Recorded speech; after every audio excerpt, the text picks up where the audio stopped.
Hello everybody, and welcome back to Ancient Awakening. It is time for episode 21, and I am so grateful that you are here. Today we are diving into one of the most ancient spiritual technologies hidden in plain sight, the polarity. The rise and fall between the higher and lower self, the energetic shifts that shape our lives, and the way Greek mythology encoded those truths in story form as they could survive for thousands of years. So, that being said, the ancient Greeks understood something profound. The human beings learn through symbols, through archetypes, through the emotional resonance of story. So they hid their wisdom in myth, not to conceal it, but to preserve it. In every myth, polarity is the engine of transformation. When a character rises into the higher pole, humility, courage, and devotion, the world opens. When they fall into the lower pole, hubris, greed, fear, the world mirrors that imbalance back to them. So today we're going to explore that dance, the descent, the turning point, the ascent, and what it means for us individually and collectively in this specific moment of human history. So, let's first revisit the prompts from the previous episode, from episode 20. Episode 20 was about the ferryman of the soul, where we discussed the spiritual significance of Chiron, the ferryman of the underworld. And there was the prompts to inspire you to cross your inner river. So I'm going to mention what those prompts were and give a brief sort of summary of my response to said prompts. So, first one was, what coins, beliefs, identities, or attachments am I still holding that prevent me from crossing into my next chapter? So as always, I encourage you guys to share your opinions and your answers to these things in the comments and in the community tab where I post these prompts after each episode. So this one from 2 weeks ago, this is a very, very good question. What coins, beliefs, identities, or attachments, what am I holding on to that's preventing me from crossing into the next chapter? I would say that the most common thing that we do see in myth and the most common thing that we experience as people would be fear of the unknown. And truly, when you think of the mythos in general, and especially any myth that is related to death and the underworld and what happens after you die, it is a way for people back then to take control over something that they didn't know what the outcome would be and to not be so afraid of the unknown. So the next chapter for everyone is stepping forward into the unknown, and also being loyal and faithful to what comes first. This is something that I have learned, is that when you are loyal and faithful to what comes first, you might settle for something that is actually not meant for you. So the first thing is not always the best thing. So like today for this week's episode, I'm using a different camera for filming, a camera that I've had hidden away that is a better camera than the one I was working with, but I didn't know if it worked really well for filming purposes. So we are trying this out. It is more of a photography camera. So we're gonna see how this goes, and if this one works, then that is something new for a new chapter of this podcast. Here we go. So the next one is where in my life am I resisting a transition that my soul is already prepared for? This is something that actually relating it to what we're about to discuss today, the polarity, is something that prevents our ascent into the higher polarity.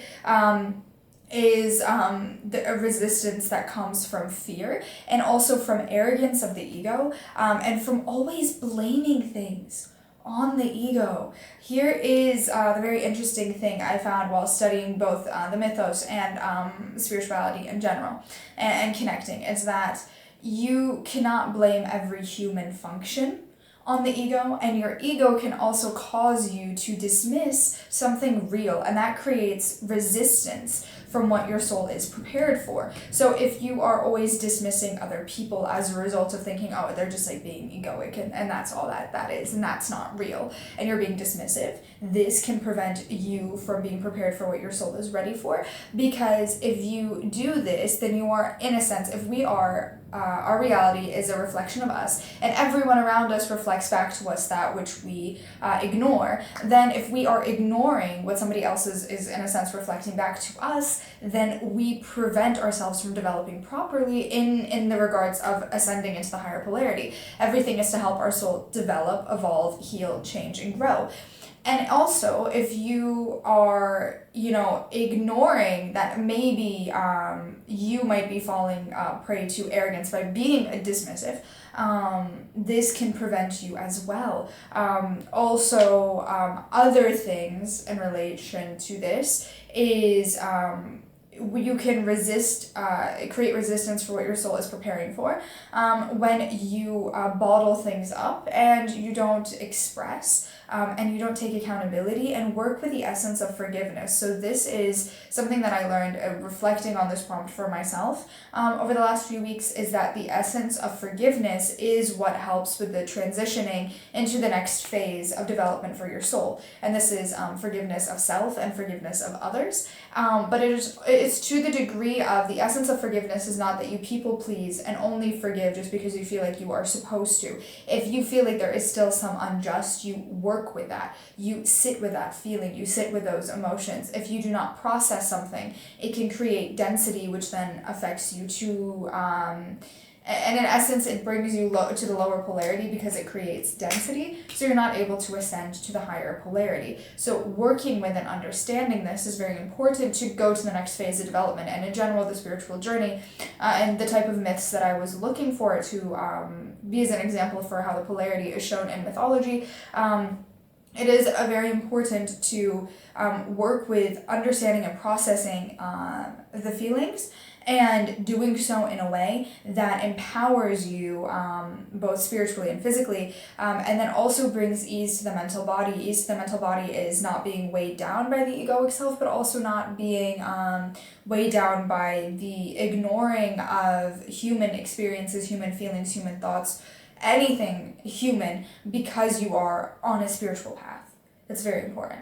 So the next prompt is, if Chiron were guiding me today, what truth about my life would he reflect back to me? And what I kind of just said is how I felt the truth that he would reflect back to me is that. And in an essence, what we were talking about 2 weeks ago is that Chiron is symbolic of transitioning into the next phase of your journey, whether it be when you die or any transition. And he reflects back to you that which is preventing you from moving forward. So in regards to understanding the polarity, the big thing that prevents us from moving forward is feeling like we have no imperfections. But then also the reverse of that is feeling like we only have imperfections. And it is the balance of being self-aware enough to acknowledge our positive things and our faults. And being humility. Humility brings you closer to the positive polarity. So number 4 from last week was which relationships in my life feel like they support my soul's passage, and which ones leave me wandering on the shoreline. This one, a little personal, so I'm going to be a little vague. When they feel a little personal, I get a little vague with how I share it with you all. But I would say I have my personal responses to this. How I treated this was I actually reflected. I'm like, okay, how does this make me feel? If I were to die in this moment, not a very far off thoughts, given diabetic ketoacidosis 2 months ago, but it's by the time this episode comes out, about a month and a half ago, actually, so not a far off thought for me. If I were to drop dead at this moment, who in my life would secure me safe passage to the underworld with Chiron? That is how I thought about this. I thought, who would actually care enough to put the coins over my eyes? That was that thought, even though it is such like kind of a silly thing to think of, because obviously that's not what we do now. It is not the tradition now. It is something kind of reflect on. It's like, okay, if I was living in those times with this tradition of what happens after you die, would the people in my life secure me safe passage or not? And this is just to reflect on, like, if people would go out of their way to help, and then also kind of reflecting, it's like, am I showing up in those relationships in a way that they would show up for me? And in some cases, it's like, oh, well, then I see that I would do it for them. Absolutely, 100%. would they do it for me? And if it's a yes on both sides, that is a positive, supportive relationship. But if it is no on either side, then either if it's no on my side, I need to reflect, why wouldn't I show up for this person? Is it because I am just like, I'm being a lazy friend? Or is it because this connection actually just isn't worth it anymore? Or if I feel like they wouldn't do that for me, well then why am I even keeping this connection in my life if they wouldn't secure me safe passage to beyond? So this is a fun little way to reflect. So think of it like this. I encourage you to do that, and then let me know how you were able to identify what densities you have in your life, because the whole point is, even though, I pull from the cup, so this is not like on theme at all, but I can tie anything to the other thing. If you give me enough time, I can make it work. So to tie both together, something that can create density that causes you to be stuck in the lower polarity is keeping situations around you that are not, working for your highest good and are not considerate of you and are only, self-interest in one way or the other. If you feel like you can only focus on your self-interest in a situation and you could seem to do it for other people, but you can't do it for this one person, why is that? Reflect on that. That's a reflection of you, not necessarily a reflection of them, more a reflection of why can't you do it for this person? What are they reflecting to you that makes you feel like you can't show up for them? And just anything and everything that you feel like there is some sort of disbalance. It's not a truly harmonious connection. If you surround yourself with unharmonious connections, you surround yourself with density. If you surround yourself with harmonious connections, you surround yourself with positivity, which gets which polarity you're going to be gravitating more towards. So, this being said, the final prompt from last week was, what would it look like to live in a way that leads me towards my own version of Elysium, a life aligned with purpose, goodness, and inner truth. So this would be, it would look like a life always taking accountability for oneself and working towards the positive polarity and not being stuck in sloth one way or the other. A big thing is like not getting stuck in spiritual sloth, not, creating excuses and distractions for neglecting yourself or others, just always working towards fueling yourself with more positive energy and fueling those around you with support. It is a life aligned with purpose, goodness, and inner truth is a life aligned with divine light and love and working with truly harmonious connections and forgiveness and grace and gratitude, and all the things that actually are more in alignment with the positive polarity, and working to overcome the things that are more in tandem with the negative polarity. So, that being said, let's give a brief background, because we're gonna come to this episode, which is about the polarity specifically in myths. So what polarity really means. Polarity is not about good versus evil. It is not about punishment or reward. It is a resonance. The higher polarity is clarity, humility, alignment, compassion, courage, etc. The lower polarity is fear, ego, impulsiveness, greed, obsessiveness, self-obsessiveness, etc. So in Greek mythology, the universe is responsive. It is not judgmental, but responsive. It is the law of cause and effect, essentially. So when a character acts from the higher polarity, the gods support them. When they slip into the lower polarity, the world reflects their shadow so they can see it clearly. Polarity is pedagogy. Pedagogy. Let me pull up the definition for this, because it's a very bizarre word we don't use in everyday vocabulary. And I'm gonna be honest, I wrote the beginning of this script like 2 weeks ago, so let me just review. The art, science, and practice of teaching, focusing on the methods, strategies, and theories that enable effective learning. I don't know why I used so big of a word. I know why I used it, because when I script things like this, I like to pull my inner thesaurus out and use big words that when I'm actually sitting and reading it, what does this actually mean? But I assume I'm gonna understand myself. This is something else blocking me from the next chapter if we bring it back to the prompts from last week. I sometimes do things that make it difficult for my future self. So maybe I can do some things to make it easier. And yes, but I have to pull up definitions to make sense of things. Most of the time I leave it in my notes. This time I did not. So polarity is a teaching method, is what I meant to say. Next time, I'm gonna have a thesaurus sitting here because I like to pick big words. Anyway, it's how the soul learns, and the myths show us that every descent contains a lesson. Everything contains a lesson, even this thing that just happened right now. I did that on purpose. It's an example that everything has a lesson. And every ascent contains a reward. So the descents, myths of falling into the lower polarity. This is the spiral downwards, the human shadow expressed through story. So I have quite a few different people. Now, what I did was I couldn't pick just one myth as an example. I couldn't pick just 3 myths as an example. I wanted to do just an overarching, a bunch of different ones that maybe we've talked about before, maybe we haven't, that reflect the negative polarity and that reflect the positive polarity, because there are so many. And I wanted to pick my favorites, and then once I got to 3, I realized that there were more, and I wanted to keep it, so I have a big list. I don't even know how many I put here. I put a lot, at least 10. Okay, so first and foremost, Icarus, and the fall through hubris. Icarus rises on wings of genius, but falls through the heat of his own arrogance. His descent teaches that when we ignore guidance, we lose altitude. So basically, when we ignore our spirit team and we start ignoring,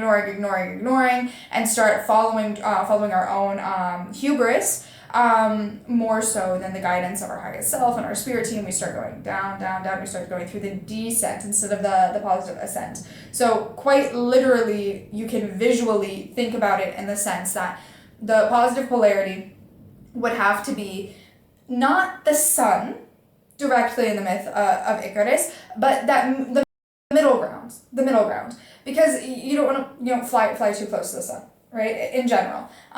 So in all the metaphors, it's like, don't fly too close to the sun. The sun would be probably more representative of our life, of returning to source after we die. So we still have to live our life. We have to still stay alive. So it's the middle ground in the sky, kind of where Daedalus was flying, is the positive polarity. And the sea, and I don't want to call the sea the negative polarity, but falling into the depths, would be more the lower. So if you visually see it, if you are ascending without grounding, I'm trying to think like the visual way to see it. If you're following arrogance, you're gonna go up to the top, burn, and dramatic fall. The only example I can think of is with diabetes. Why is this the best example I can think of? Also, that I'm trying, because this is how I'm visually seeing it right now, because my life is watching a sensor showing humps and bumps and different things. So this is how I visually see it as well now. Is like when if I make a miscalculation with insulin, and then I see spikes of sugar going up, and both aren't good. Spiking and dropping are not good. If you drop too low, it's dangerous. If you go too high, it's dangerous. And I'm seeing like here, you want to be in that middle ground, and the whole point of like positive polarity is not necessarily this like higher above thing like the sun, but it's the middle ground of the safety. And hubris can cause you to go in either direction, that pulls you out of safety, that pulls you out of stability. Here we go. That pulls you out of safety, pulls you out of stability, knocks you off balance. So like if you have anything overactive, any chakra overactive or underactive, both have a negative effect on your spiritual stability, which then affects your ability to be able to, move in balance and in alignment and tandem with your spirit team and your highest self and your guardian angels. So to be in the safe zone.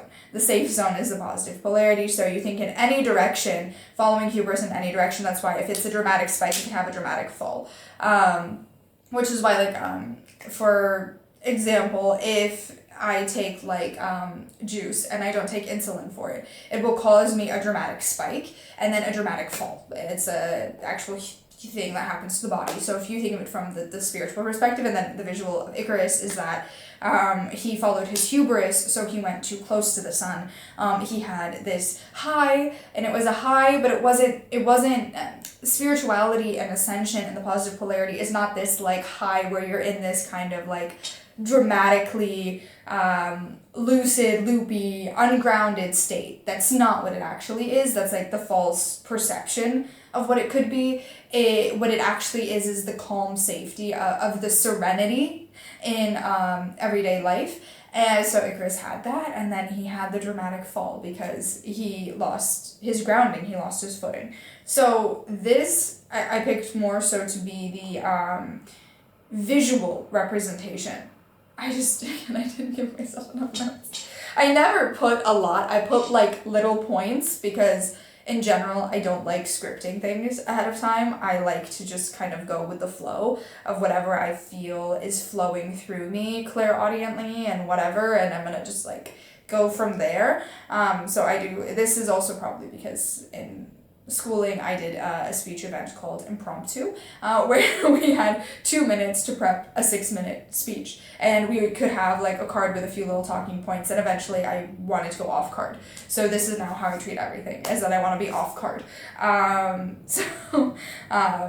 This is why I like to think of things in the moment, because when I was initially scripting this, I didn't think of that actual like how also now because of my diabetes, it's also physically I have a representation of what that looks like, and it's the safe zone.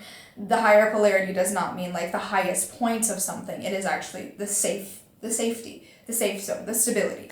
So this stability being the key thing that brings us towards the positive polarity. When someone acts out of insecurity, because security and stability work together, they are like sister things. They work together. For you to have stability, you would need to feel secure. For you to have security, you need stability. They work together. They work in harmony together. So when you act from insecurity, you actually pull yourself out of a stable zone and create a whole mess, like Arachne did. Weaving is divine. So Arachne's weaving, her act, her creative talent is something that was divine. But her pride was louder than her craft. So she had this gift, this beautiful gift to weave and create artwork. But she got so arrogant with it that it caused her decline. And her transformation into a spider is the natural shape of an unchecked ego. So let's say for her ego would be, we have, and spiders are not from the negative polarity. They're like gray leaning positive. When I tune in, look at the polarity line, where do I find them? It's not necessarily like they do something extraordinary to help us get to the positive polarity, but they're not negative either. So gray leaning positive, because they do a lot of positive things for the earth. So positive in that sense, but in the regards of spirituality, they are messengers to a certain extent. They're not like the main messengers, but they can be. And so it's in this example for Arachne is she became her ego, and it's just the point of saying that the ego is just really, really small, really, really tiny thing that's insignificant for the most part. It can do some things, it can make some impact, but it's this tiny little thing. And so she shrunk to the size of her ego, her unchecked ego. It's actually this really, really small little thing. It's this insignificant thing that I honestly feel like more than a spider, the best like representation of an ego would be a dog with small dog syndrome barking really loudly to get attention. It would be the best representation. So that's what Arachne was, and then the divine came to put her in check. And what was left after all of the arrogance and the boastful, the loud barking, trying to get attention, was this tiny little thing that's left of her true actual identity and personality. Is that all she was left with was just weaving, was just making something. She descended so low that she lost all personality, all spiritual personality, because there's two different types of personality. There's the personality of the soul, And then there's the personality, that's the ego. And you have these two different things in polarization of each other. And I wrote in something about this. I don't remember what. I don't remember if it was an article or something, but I explained this very nicely. But because I can't remember, I can't pull it right now.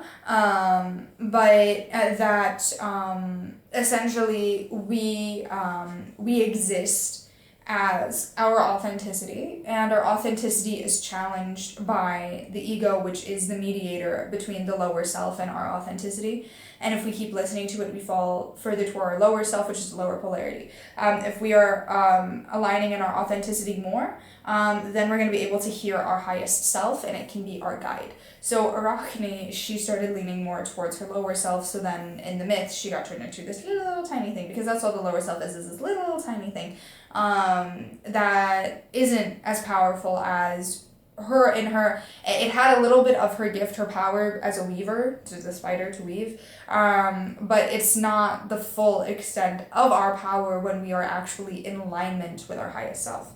So that being said, Midas is another example of this, and the frequency of greed.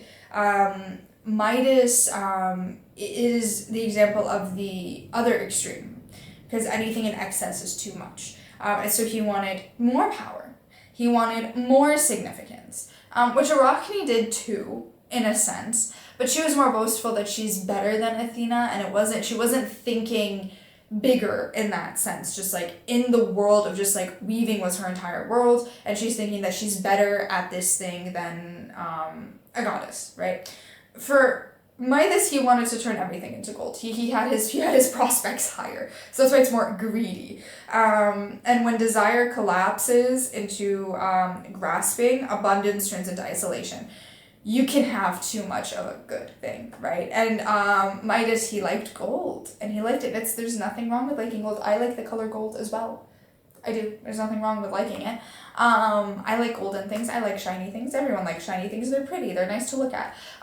Midas wanted more and more and more, and his greed ended up resulting in him turning everything into gold, including his child. So that's like unchecked greed. He could have kept it in the sense of like he keeps his power, he has his nice things, he has his family, and it's in moderation.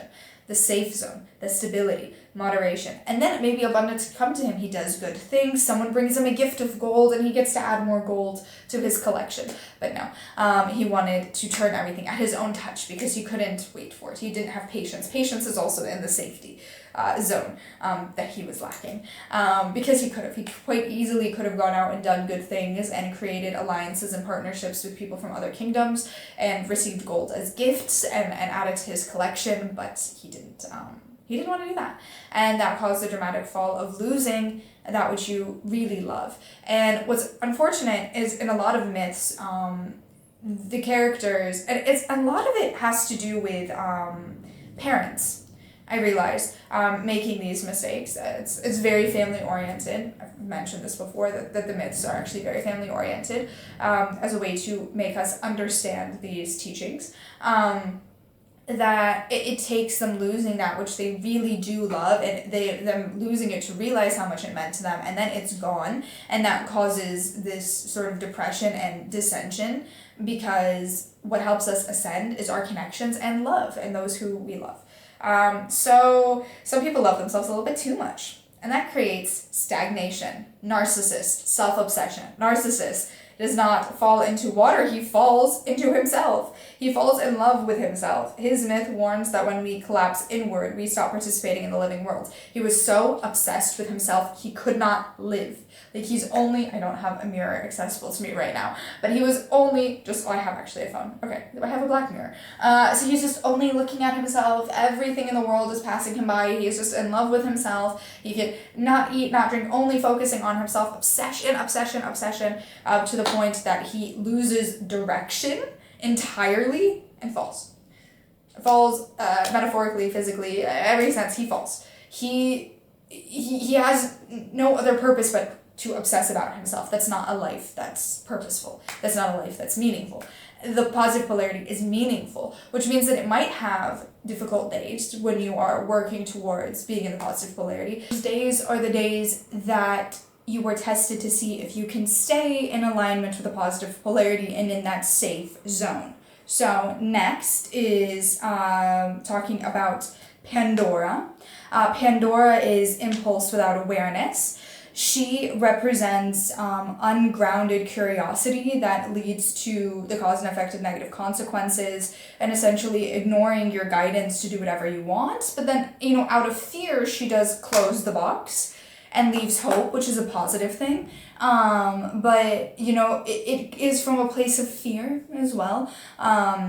But sometimes you can understand and see the consequences and errors of your ways by saying, oh, look at all of these bad things that started happening because I ignored my guidance and I kind of acted with ungrounded curiosity. Look at the mess that I've made. I'm going to stop this now. I'm going to prevent this from getting any worse. She didn't know that what was left with was hope.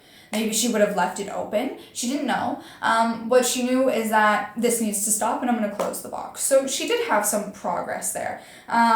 It's moving towards balancing itself, moving towards kind of the gray area a little bit. And then we move back towards the negative when it comes to ego prolonging suffering. Odysseus, he brags to Poseidon, and it angers Poseidon about, blinding the Cyclops and all the things. And this arrogance and his ego adds 10 more years to his journey back home. There is a lack of tolerance for arrogance from the divine. It's like, okay, you need to be humbled a little bit. You need humility. When he gets home, does he have humility? Sort of. But also not. I'm not quite sure in what we see of Odysseus, not just like in the original Odyssey, but also there is the follow-up story of Odysseus, that we see him really overcoming the arrogance necessarily. It did, sometimes you don't learn the lesson, and that's when you can get stuck in the negative polarity. It's like, you understand the lesson, but you're choosing to not learn it, and so therefore you're not making progress. Speaking of progress, noble overreach. I have no idea how these two things are related, but I didn't know how to get to Asclepius. Otherwise, Asclepius resurrects the dead, crossing a cosmic boundary. Even noble intentions can slip into imbalances when they defy natural order. So here is the thing. Asclepius violated a law of nature. He ended up being punished. We talked about this talking about this myth in regards to Apollo's role in it and how that was related to other things before. If you mess with the laws of nature, even if you think you're doing something good, but you're messing with the laws of nature, messing with the laws of the cosmos, you will there will be negative consequences, because you can't excuse a bad thing by saying, well, but I did it for something good. No, if you do something bad, you did something bad. The universe doesn't necessarily see that intention, because you can do something good. You can achieve a good outcome without having to do something that violates the laws of nature. Asclepius, he didn't have to resurrect the dead. I don't think the reason why he was resurrecting the dead anyway had any noble action, but let's say, and the purposes when I was writing the script is, in theory, resurrecting the dead and keeping someone alive, we think this is something noble from the human perspective, but actually, if they're meant to die, they're meant to die. And even the god of medicine, he can't prevent that. And actually, he should know that if someone is meant to die, then they have to die. If it can't be prevented, it can't be prevented. You can, if they're already dead, and it's done, and they were meant to die and they already died, and you can't manipulate this law of nature. The fates made their decision, and Asclepius violated that, and so he was punished. You can, instead, what he could have done is helped the family of those who died, asked Zeus or Hades or somebody to help the soul that had died, to actually do something noble, something to show you care about the person's soul that had passed, maybe take him to Chiron and put the coins on the eyes and make sure that they transition into wherever they're meant to be and respect that journey.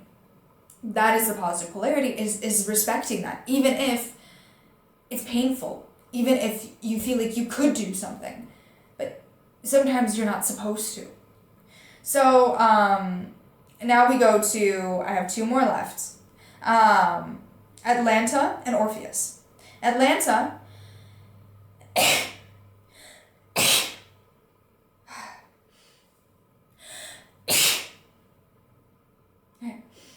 Atlanta outruns every man until golden apples slow her stride. Even the strongest can fall when seduced by glitter. So, we all like shiny things. Bring it back to meaties. We all like shiny things, right? So, here's the thing. There are temptations of the egoic world that you know. So let's say I am trying to make a little bit more sense of Atlanta's myth, and one day we will dive a little bit deeper. But essentially is, she has her boundaries. She has her morals, she has her beliefs, she has her standard of, she's outrunning every man. She doesn't want to deal with them. Okay, she doesn't want it. That's not something she wants, and that's okay. It's not something she wants. But then, as she's running, she's tempted by something.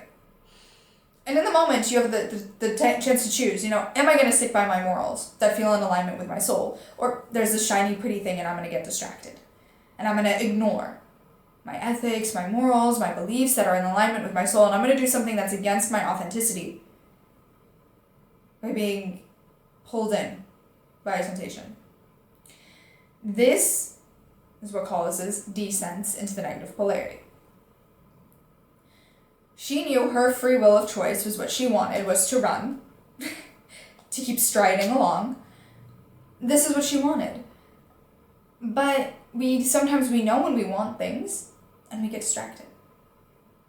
So about pulling ourselves back and remembering what's actually in alignment with who we are. It can get very, very easy. It's very, very easy to get distracted by some shiny golden apples and to cause some descension in our soul's journey. We just gotta bounce back. For Orpheus, we have doubt.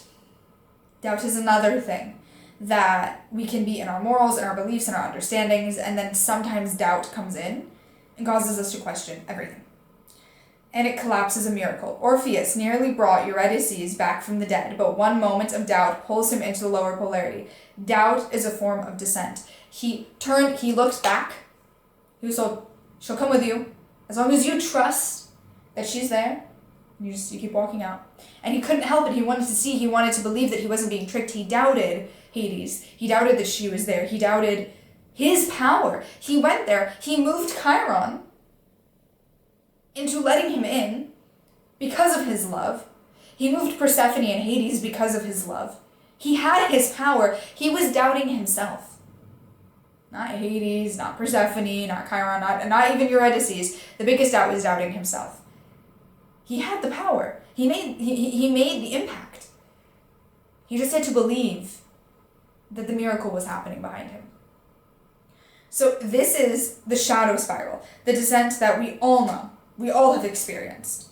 So there are so many descents in myth, but myth never leaves us in the descent. There is always something else. There's always a turning point. The moment the soul remembers itself. Now that's not in the same myths. Not in the same myths. Not in the myth of Orpheus are we seeing him come back to himself and end this whole big happy ending. Actually, a lot of myths, single myths, end in tragedy. However, the myths in general, mythology in general, shows us positive examples. Like, there are some myths that have redemption. Not all of them, but some. And these ones are really important. The ones that I listed are not necessarily ones that do have a happy ending. Necessarily, they're more a cautionary tale. So those ones I picked because they are cautionary tales of something that causes a descension into lower polarity. And then I did pick some myths that show the whole arc. And these are very fleshed out archetypes. So we have Hercules, Orestes, and Demeter. Hercules, redemption through service. Hercules begins in tragedy. That's where his myth begins. And then through the rise of doing the 12 acts, which was one of the first episodes I did of this podcast, so check it out. His labors are basically acts of purification, purifying his soul, and proof that no fall is final. He had a very, very deep fall because he was poisoned, cursed into killing his wife and his children and his family, and he was punished. And through doing the 12 labors, he was able to gain his soul back, gain his goodness back, and reascend again, and then ended up joining the gods in Olympus. So this happens. There are these turning points. Orestes, from vengeance to justice, Orestes stands at the threshold between blood, fuel, and higher law. His story marks humanity's shift from instinct to justice. He goes through the period in his myth where he chooses a different path. We have the option to choose a different path. It can lead us to ascension. Demeter, grief becomes renewal.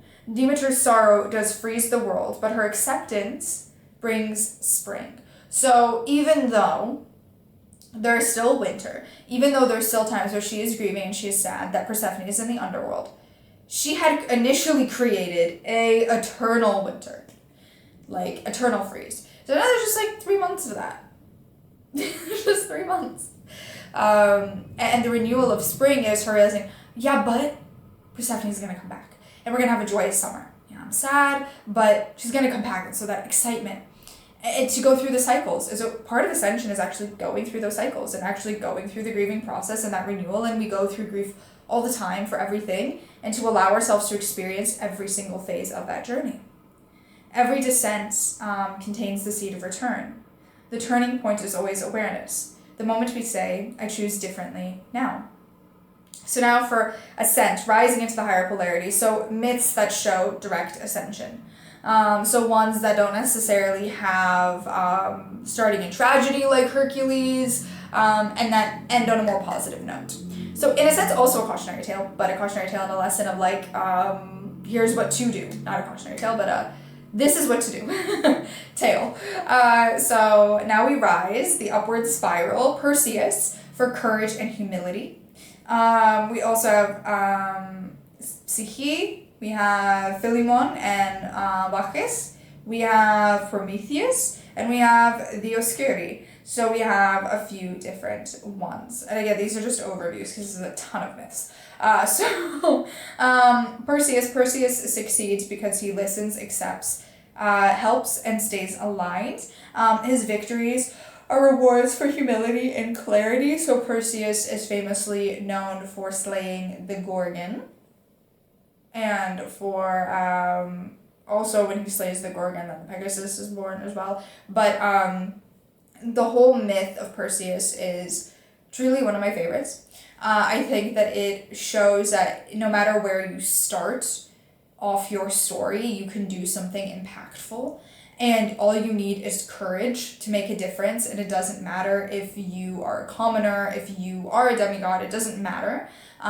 It just matters what you believe you are capable of doing. And he believed in himself, but also had enough humility to not be so like boastful and arrogant in the way that in some cases Hercules was, for example.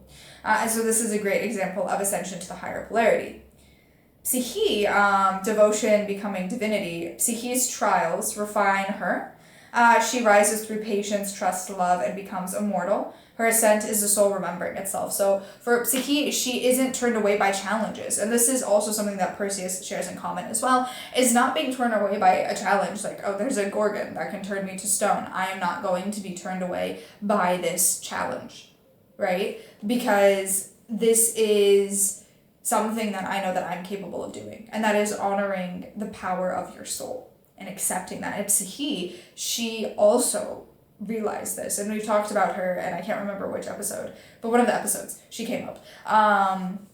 And we talked about this, where she does her trial. She does her trial with Persephone, and she does what she's supposed to do, and following, and doing it for love, and she's doing it for love. And when you act from love and not fear, you can have more positive impact on yourself and others. And she remembers her power because she's not turned away by the challenges.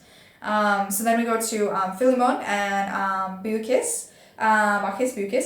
Sacred hospitality. So this humble couple welcomes gods disguised as travelers. Their kindness transforms their home into a temple. The higher polarity is activated through simple goodness. This is kindness of strangers. This is the Greek hospitality that we have. Anyone could be an angel in disguise. Anyone could be a god in disguise. So why be...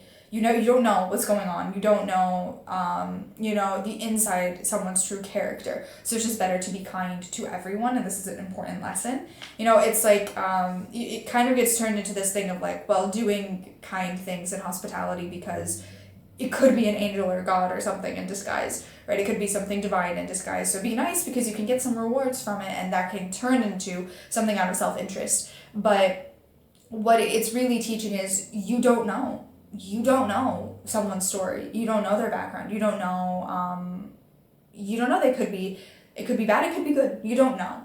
And you shouldn't act based on just judgment of biases. It's like you could just be kind to everybody. And you will be rewarded for kindness. It doesn't have to be the gods in disguise that turn your house into a temple. What it can be is because you were kind to somebody, you will be rewarded. That's the law of the universe, because kindness pulls you into positive polarity and can help them as well. If someone is lost, if someone is falling into the lower polarity, it can help them ascend because of your kindness. So also, in a sense, that's what ends up happening here, is their kindness to the gods in disguise turns their home into a temple that other people can go to and connect to the divine, and connect to guidance and support, and it helps more people. And so there's a big positive ripple effect there. So for Prometheus, compassionate rebellion. I love Prometheus. I do. Prometheus, I feel like his character, his character has a good heart. He didn't have to steal. But he did something out of goodness, and I've tried it in so many different ways to go through interpreting his myth, because I feel like he was unjustly punished. It was just something brazen and arrogant of Zeus, because Zeus wasn't willing to do what needed to be done to help the common people, and Prometheus was, and so a sense of a sort of Robin Hood type thing, steal from the rich, give to the poor situation. And Prometheus ended up being punished for it. It was punishment from Zeus's arrogance, I believe, because, yeah, he violated what Zeus said, but also Prometheus, technically, the hierarchy, is higher. Zeus is an Olympian. He's a god. Prometheus is a Titan. He was first. He was there first. So someone lower than Prometheus is now taking control of everything and saying, don't do this thing, even though Prometheus knows to help people. So Prometheus defies Zeus, and he doesn't do it out of pride. That's the thing. He didn't do it to, look at me, I'm better than the Olympians. He did it to help humans. That's how I interpret the story, at least. You could also interpret it that he did it to be like, haha, we're not going to listen to what you say. We are the Titans. We are in control. You could see it from this perspective, but why he did something very kind, and and also the type of punishment that he is enduring for eternity in the myth, and to know that he would be punished for it, and he knew that. It's not like, because that was the whole thing, Zeus making an example of Prometheus, but you would have to assume, not to get into the psychology of what's not written, but you would assume that if they were 100% real, right? And this is 100% a real factual thing that's going on. And Prometheus lived and worked and understood the temper of Kronos, understood that Kronos was so afraid of being overthrown that he swallowed his own children. And this is Kronos' child that he didn't swallow, that overthrew Kronos, and seems to have a bit of a temper, and is messing with all the women of the time. Having however many wives Zeus ends up having before he gets to Hera. I always forget the number. It's at least 5.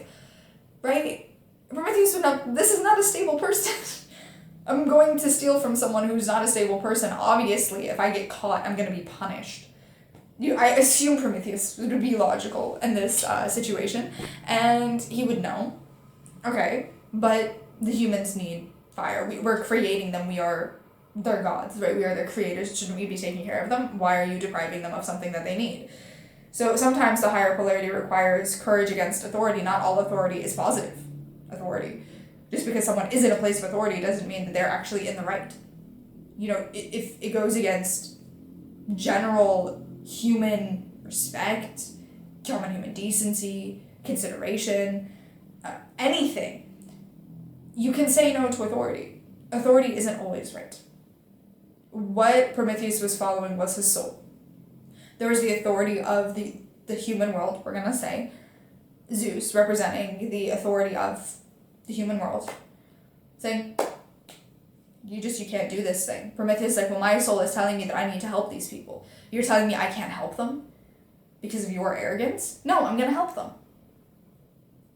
This is the time to challenge authority. It's not challenging authority for the sake of challenging authority, but challenging authority for the sake of, if it's not in alignment with the highest good of the collective, and it's harming people, challenging that to help people. Doing that, not in a way that is aggressive. He didn't have to steal the fire, but he did ask. Zeus wasn't going to give it, right? Doing it, there's some different ways that he could have done that, he's at least being punished for stealing, but he could have created fire on his own. I'm sure he had the power to request it from someone else. Anyway, to the point, trying to think how could he have done this? Let me go and change the myths and try and make it so Prometheus does this the right way. It seems like the tale would be cautioning you against challenging authority, but what it really is he's being punished anyway for helping. And if authority figure punishes you for helping and doing something kind, is that really a figure you want to follow? So lastly, we have Dioscuri, love transcending death. Castor and Pollux show the devotion is the highest frequency. Their bond bridges mortality and divinity. Their ascent is not perfection, it's alignment. So let's talk about this. Let's talk about their myth a little bit more, because I feel like we need more background to understand that, exactly how it's related. So I have in my notes a little bit more of an explanation about Castor and Pollux, known as the Dioscuri, or if I'm saying it correctly, because it looks like Dioscuri. That's how it looks. That's how I'm reading it. Is a profound illustration of deep devotion, showing that selfless love and loyalty can transcend the boundaries of life and death, often interpreted symbolically as the highest form of spiritual alignment or frequency. Castor was mortal, Pollux was divine. When Castor died, Pollux offered to share his immortality with his brother. Zeus allowed them to divide their time between Mount Olympus and Hades. They are transformed into the constellation Gemini, symbolizing their devotion. The story shows that devotion can elevate a mortal existence to a divine status. The twins represent the reconciliation of opposites by prioritizing their bond. They are seen as examples of love, loyalty, and self-sacrifice, and this is higher love, not romantic love. This is familial love. This is brotherly love. This is platonic love. This is just love of another human being. And it's very important to understand that love is something that helps with the overall ascension of the soul. And when we choose to use it to not only help ourselves, but to help others, we are rewarded. So, in the context of this myth, the devotion of Castor and Pollux is more than just a story of brotherly love. It is a profound exploration of the reconciliation of opposites. By splitting their time between Mount Olympus and Hades, they bridge the gap between the earthly, mortal, and celestial divine realms. And if we think of the earthly mortal as more so the lower polarity, and then the celestial divine as the higher polarity. The earthly is the middle ground, is the gray area. Olympus is the positive polarity, and then the underworld is the negative polarity. Tartarus is the negative polarity, specifically. They go back and forth between Olympus and the underworld, so they kind of skip the middle ground. They are the middle ground. They are this space between where you can accept and integrate and heal your shadow self, and also where you can ascend higher. And essentially, they represent what we are experiencing as we are incarnating on Earth. We are experiencing duality. We are experiencing a polarity. We are experiencing two things, and they are the Gemini, they are the twins. Their mother, Leda, was seduced by Zeus, who is disguised as a swan, and slept with her husband, King Tyndareus, on the same night. The egg, as a result, they were often said to have hatched from an egg. This egg is a powerful, esoteric symbol of original wholeness and the unified origin of all existence. The split, this unique birth, made Pollux the immortal son of a god and Castor the mortal son of a king. They represent the dual nature of every human, a physical body that must die and a soul that is eternal. And there's a lot of symbolisms of their myth, but the specific one I want to talk about is the harmony of duality. They symbolize the constant interplay between life and death, matter and spirit, and time and eternity. Prolocus, a Neapolitan philosopher, viewed them as cosmic principles of harmony between the soul and the intellect.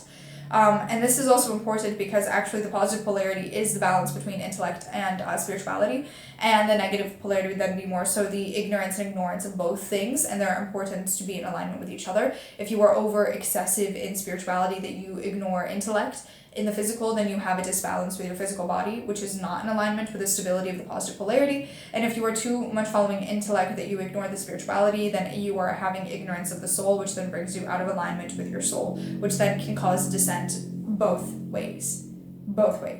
So, in Greek myth, when a hero falls, the land suffers, crops fail, seas rage, communities fracture. And when a hero rises, the world heals with them. The ancient Greeks were teaching us something profound. The state of the collective mirrors the state of the individual soul. They encoded this truth in myth because symbols survive time, because stories reach the heart in ways lectures never could. Today we face our own collective descent. Fear, division, ego, disconnect. But myth reminds us that descent is never the end. It can be a turning point. We can turn around and ascend. When enough individuals choose to walk towards the higher polarity, using clarity, compassion, courage, more, the collective rises with them. We are not powerless. We are participants in the frequency of the world. So some affirmations to help you step into the higher polarity as we bring this episode to a close. I choose clarity over fear, and my path opens before me. I act with humility, and the universe responds with support. I rise through devotion, courage, and conscious intention. I release the lower polarity and return to alignment with my highest self. My energy uplifts the collective, and the collective uplifts me. Now the journal prompts that we will discuss in the next episode, episode 22, and you can respond in the community tab when I post it. Where in my life do I feel myself slipping into the lower polarity, and what is the descent teaching me? What myth from today's episode mirrors my current journey, and why? What does the higher polarity look like for me in daily action? What guidance or humility am I resisting, and how might accepting it shift my path? How can my personal rise contribute to the healing of my community or the collective? So that being said, thank you for watching this path. Thank you for walking this path with me. Greek mythology is not just ancient entertainment. It is a map of guidance from our ancestors to help us understand our soul's journey. An encoded reminder that the soul is always moving between polarities and that every descent contains a seed that can inspire ascension. When we rise not only for ourselves, but for the collective, for each other. So, until next time, may the choices be clear. May your choices be clear. your hearts be steady, and your spirits rise towards the higher polarity. So what will we be talking about next time? What is in store for us in episode 22? Rebirth story, Persephone. The story of balance between the land and the underworld. So actually perfectly fitting in time with this episode. It's very much related. So we will, in 2 weeks, dive into more depths with the story of Persephone. We've touched on it a little bit, but there is more to uncover in 2 weeks' time. Until then, may the messages and wisdom of those who came before you inspire you to seek higher ascension.